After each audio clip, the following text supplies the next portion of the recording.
దాచి కాపాడెను. నీ ప్రేమే నన్ను ఆదరించేను. చీకటి కెరటాలలో కుంగిన వేళలో ఉదయించెను నీ కృప నా ఎదలో. చెదరిన మనసే నూతనమాయన. ఉదయించెను నీ కృప నా ఎదలో. చెదరిన మనసే నూతనమాయన. మనుగడయే మరో మలుపు తిరిగేనా. మనుగడయే మరో మలుపు నీ ప్రేమే నన్ను ఆదరించేను. సమయోచితమైన నీ కృపయే నన్ను దాచి కాపాడెను. నీ కృపయే దాచి కాపాడెను. నీ ప్రేమే నన్ను ఆదరించేను. బలసూచకమైన మందసమానికై సజీవయాగమై యుక్తమైన సేవకై ఆత్మాభిషేకముతో నన్ను నింపితివా. సజీవయాగమై యుక్తమైన సేవకై ఆత్మాభిషేకముతో నన్ను నింపితివా. సంగక్షేమమే నా ప్రాణమాయనా. సంగక్షేమమే నా ప్రాణమాయనా. నీ ప్రేమే నన్ను ఆదరించేను. సమయోచితమైన నీ కృపయే నన్ను దాచి కాపాడెను. నీ కృపయే దాచి కాపాడెను. నీ కృపయే దాచి కాపాడెను. నీ ప్రేమే నన్ను ఆదరించేను. స్తోత్రం. హల్లెలూయా, హల్లెలూయా, హల్లెలూయా. యేసయ్య నామానికి మహిమ కలుగును గాక. ఆమేన్. మరి కొద్ది క్షణాలు దేవుని మాటలు మనం పంచుకొని ఈ రాత్రి సమయంలో దేవుడు మనకు ఉన్నతమైన సమయం ఇచ్చాడు. ఈ సమయాన్ని బట్టి దేవుడు ఆత్మ మనతో ఏం మాట్లాడుతుందో, మనతో మనం ఏం గ్రహించుకుని ఈ లోకంలో బ్రతకాలో దేవుడిని అడుగుదాం. దేవుని మహాకృపను బట్టి చిన్న ప్రార్థన చేసుకుని వాక్యంలోకి వెళ్దాం. స్తోత్రం, స్తోత్రం, స్తోత్రం, స్తోత్రం, స్తోత్రం, స్తోత్రం, స్తోత్రం, స్తోత్రం, స్తోత్రం, స్తోత్రం, స్తోత్రం. సర్వాధికారి, సర్వసృష్టికి కారణభూతులైన తండ్రి, నీ పరిశుద్ధమైన పాదాలకు వందనాలు, స్తోత్రాలు దేవా. నీ ఉన్నతమైన నామాన్ని బట్టి అయా ఈ ఆరాధన కూడికను ఏర్పాటు చేసిన విధానం బట్టి నీకు వందనాలు అయా. నీ బిడ్డలనైనా నువ్వు ఇచ్చిన బహుమానం ప్రభా, మరి నూతన వసంతులకి అడుగుపెట్టుచుండగానైనా ఈ ప్రార్థన కూడికను ఏర్పాటును బట్టి నీకు వందనాలు దేవా. ఇదిగో నా తండ్రి, వాక్యంలో వెళ్ళొచ్చుండగా ప్రభా, నీ ఆత్మతో నింపి మీ ఆత్మ ద్వారా బయలుపరచు ప్రతి మాట కూడా మా హృదయాల్లో నాటుబడి నాయన ఫలించుటకు సహాయం దయచేయమని యేసయ్య ఉన్నతమైన నామాన్ని బట్టి అడిగి పెట్టుకుని స్తుతించి ఆరాధిస్తున్నాం పరమ తండ్రి. ఆమేన్. దేవునికి స్తోత్రం. హల్లెలూయా. బైబిల్ ఉన్నవారు ఎవరైనా ద్వితీయోపదేశ కాండము 6వ అధ్యాయము 6వ వచనం.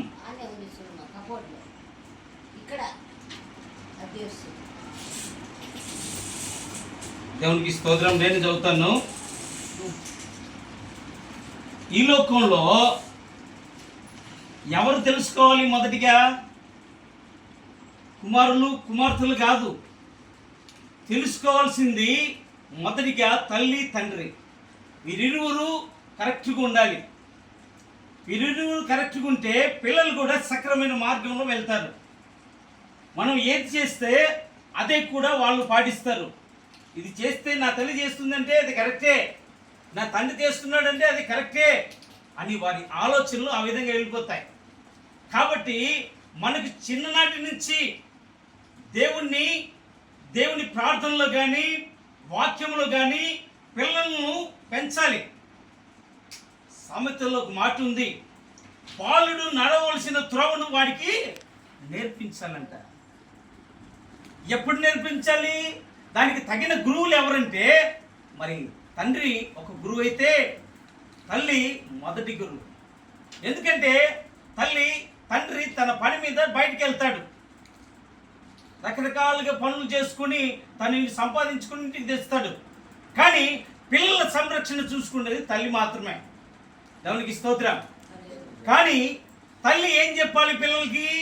అయ్యా నైనా ఇది చేయకూడదు, అయ్యా ఈ తప్పు చేయకూడదు, ఇది కరెక్ట్ కాదు, ఇది వాస్తవం, ఇలా చేయాలి అని చెప్తే వాళ్ళు జ్ఞానం కలిగి జీవిస్తారు. ఒకసారి పిల్లలు ఎవరన్నా ఏదైనా తిడితే మనం ఏమనుకుంటాం? వాళ్ళు సంతోషపడతాం, మా పిల్ల ఏం మాట్లాడుతుందా గబగబా. ఈ మధ్యకాలంలో సోషల్ మీడియాలో ఒక అమ్మాయి ఉంది, ఇంత అమ్మాయి, భయంకరమైన బూతు మాటలు. కానీ వాళ్ళు పిల్లల్ని ఏం చేస్తున్నారు? అసభ్య కార్యాలను మాత్రమే చేయుటకు మాట్లాడుటకు వాళ్ళకు పర్మిషన్ ఇస్తున్నారు. అది తప్పు కదా, మాట్లాడొద్దమ్మా, నీ నోటి నుంచి మాటలు రాకూడదు అని చెప్పాలి పిల్లలకి. మొదటిగా ద్వితీయోపదేశ ఖండంలో మోషేకి దేవుడు బయలుపరుస్తున్న మాటలు మీతో పంచుకుంటాను. నేను ఆజ్ఞాపించు ఈ మాటలు నీ హృదయంలో ఉండవలెను. నీవు నీ కుమారులకు వాటిని అభ్యాసము చేసి నీ ఇంట కూర్చున్నప్పుడు, త్రోవను నడుచున్నప్పుడు, పడుకున్నప్పుడు, లేచినప్పుడు వాటిని గురించి మాట్లాడవలెను. కాబట్టి దేవుడు ఏం చెప్తున్నాడు అంటే, మొదటిగా తల్లికి తండ్రికి మాత్రం చెప్తున్నాడు, మీరు పండుకునేటప్పుడు, లేస్తున్నప్పుడు, నడుస్తున్నప్పుడు దేవుని వాక్యం పిల్లలకు బోధించాలి. ఈ సండే స్కూల్లో ఎందుకు పెడతారు? సండే స్కూళ్ళలో పిల్లలు వాక్యాలు నేర్చుకుంటారు. మీకు ఒక చిన్న ఉపమానం చెప్తాను. ఎలా అంటే, ప్రతి ఒక్కరూ ఈరోజు ఈ వెలుగులో ఉన్నాము, ఈ రకంగా వెళ్తారా మనకుంది అనంటే మొదటి కారణం, ఆయన బల్బును తయారు చేశాడు. ఎవరైనా మీకు ఎవరు ఏమో తెలుసమ్మా? ఏం పేరు? థామస్ ఆల్వా ఎడిసన్ గారు. ఆయన చిన్న ప్రైమరీ స్కూల్లో చదువుతూ ఉంటే వాళ్ళ ప్రిన్సిపల్ పిలిచి ఒక చిన్న లెటర్ ఇచ్చి పంపించింది. ఇలాంటిది లెటర్ ఇచ్చి పంపితే ఇంటికి వెళ్ళి తల్లిగారికి ఇచ్చాడు. తల్లి లెటర్ చదువుకున్నది, భయంకరంగా ఏడుస్తూ ఉంది, కళ్ళమ్మ నీళ్ళు కారుతూ ఉన్నాయి. ఈ కుమారుడు గమనించాడు, మా అమ్మ ఎందుకు ఏడుస్తూ ఉంది, అమ్మా నువ్వు ఎందుకు ఏడుస్తావు అని అడిగితే, అయ్యా మీ ప్రిన్సిపల్ ఒక మాట అన్నదయ్యా, నువ్వు భయంకరమైన తెలివి కలిగిన వాడివి, నీ తెలియగలిగిన వ్యక్తికి ఇక్కడ ప్రైమరీ స్కూల్లో చదువులు చెప్పడానికి అంత జ్ఞానం కలిగిన టీచర్లు ఎవరు లేరు, నీకు బోధించడానికి, నీకు టీచింగ్ చేయడానికి ఎవరికి చేతగాని ఈ టీచర్లు అని రాయబడింది నాయన. పెద్ద పెద్ద యూనివర్సిటీల్లో నిన్ను చేర్చడానికి నాకు స్తోమత లేదు, కాబట్టి నేనే నీకు టీచర్ని అవుతాను, నేనే నీకు చదువు చెప్తాను అని చెప్పింది ఈ తల్లి. కానీ ఆ బాధలో ఉన్న అర్థం అతనికి తెలియదు ఆ వయసులో. పిల్లలకి ఇప్పుడు తల్లి ఎందుకు బాధపడుతుందో వాళ్ళకి తెలుసా? తెలియదు. కాబట్టి తల్లి ఆ విధంగా ఉంటే తర్వాత ఇతను జ్ఞానం కలిగి ఆ తల్లే చదువు చెప్తూ బోధిస్తూ అలా ఉండగా అతను ఈ బల్బును కనిపెట్టాడు. ఎన్నిసార్లు ఫెయిల్ అయ్యాడో తెలుసా? కనీసం 1000 సార్లు ఫెయిల్ అయ్యాడు. ఎందుకు ఫెయిల్ అయ్యాడు అంటే, తను చేస్తున్న పని నమ్మకంగా దాని మీదనే పోరాడుతున్నాడు. మనమైతే అలా చేస్తామా? కనీసం 2-3 సార్లు చేయగానే వద్దుది ఎందుకయ్యా పొద్దులో చేస్తుంటేది పోతానే ఉంది, నాకు పనికిరాదు, నా మైండ్ సెట్ కాదు, నా పనికి వత్తి అని వెళ్ళిపోతాం. కానీ అతను విడువక తన తల్లి చెప్పిన ప్రతి మాటను జ్ఞాపకం పెట్టుకుని తను చేస్తూ వచ్చాడు. 1001సారి అది రెడీ అయిపోయింది. ఈరోజు అతను ఆ ఇంట్లో తన తల్లి చనిపోయిన తర్వాత తన ఇంట్లో తన తల్లి గారి అలమరు ఉంటుంది కదా, అలమరును ఓపెన్ చేశాడు. ఆ అలమరు లోపల తల్లి బైబిల్లో ఒక చిన్న పేపర్ కనపడింది. ఏం కనపడింది? 20 సంవత్సరాల క్రితం ఏ టీచర్ అయితే రాసిందో, ఏ స్కూల్లోంచి ఆ టీచర్ లెటర్ పంపించిందో ఆ లెటర్ కనపడింది. లెటర్ చూశాడు, చదువుకున్నాడు.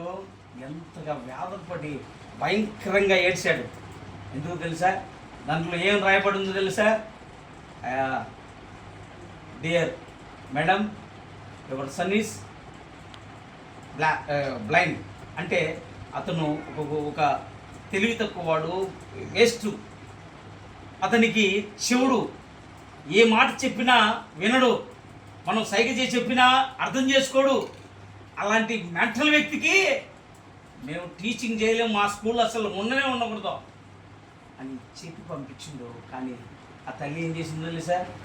ఆ బాధను తన దాచుకుని తన బిడ్డకి ఏమని చెప్పింది?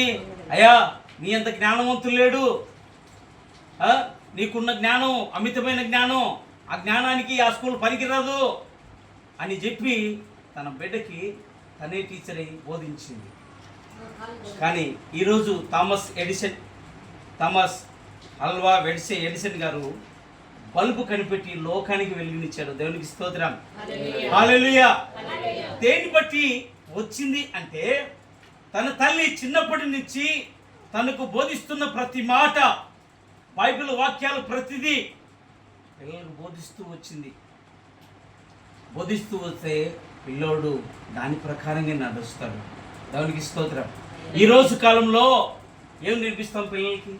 ఈ కాలంలో చాలామంది తల్లిదండ్రులు చూశాను నేను కూడా. పిల్లలు ఒకరు డైలాగ్ చెప్తే అబ్బో బలి చెప్తున్నాను, ఇంకోసారి చెప్పున్నామన్నా వీడియో తీసుకుంటాం. డ్యాన్స్ చేస్తే ఏం చేస్తాం? అబ్బా అచ్చం అల్లు అర్జున్ లాగా స్టెప్ వచ్చున్నాడు అనుకుని వీడియోలు తీస్తాం. మరి కనీసం ఎవరైనా ఒకసారన్నా మందులు ఇచ్చి నాన్న కూర్చోవయ్యా, ప్రాణం చేసుకోవయ్యా, అయ్యా బైబిల్ చదవయ్యా, ఫలాని వాక్యం ఇక్కడుంది, ఫలాని వాక్యం అక్కడుంది అని ఏనాడైనా తల్లిదండ్రులు పిల్లలకు బోధించడం చూశారా? దేవునికి స్తోత్రం. ఈరోజు దేవుడు మనతో మాట్లాడుతున్నాడు. బిడ్డలకి మొదటి గురువులు తల్లిదండ్రులు మాత్రమే. కాబట్టి తల్లి తండ్రి వీరిరువురు